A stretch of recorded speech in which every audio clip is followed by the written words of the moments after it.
Hĩndĩ ya mũthĩ wa mathomo kũrĩ arĩmi a ng'ombe cia iria kuma Thathaitĩ ya Kĩrĩma kaunti-inĩ ya Kĩrĩnyaga, mathomo marĩa maharĩrĩirio nĩ bengi ya Absa nĩguo gũthomithia arĩmi aya njĩra cia kũgacĩrithia ũrĩmi ũyũ na makahota kwĩyonera mbeca.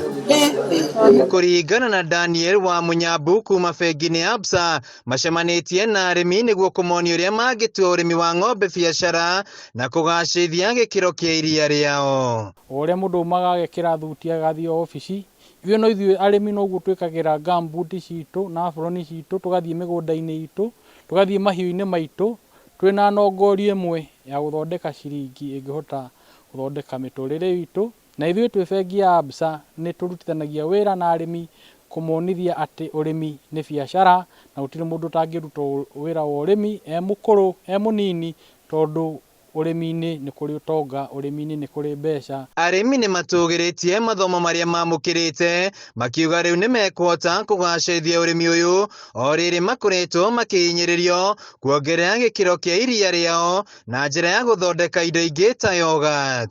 Twĩna iria rĩingĩ mũno currently tondũ tũkinyĩtie lita ngiri 46 in a day, na rĩu mĩbango ĩrĩa tuonayo nĩ ya gwĩka value addition iria rĩu nĩguo mũrĩmi abote kuona mbeca njega, atige gũkoragwo akĩgũrĩrwo iria na mbei ya iria rĩu, iria rĩte value added.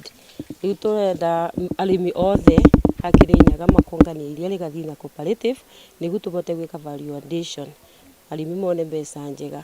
Mũhĩnga mũnene arĩmi aya maugĩte ũkoretwo arĩ kwambatĩra gwa thogora wa irio cia mahiũ, rĩu makĩũria thirikari kũmũrĩka thogora ũyũ. Personally challenge ĩrĩa ngoretwo nayo nene mũno mwena-inĩ wa iria mĩaka ĩyo ngoretwo ũrĩmi-inĩ nĩ thogora wa iria.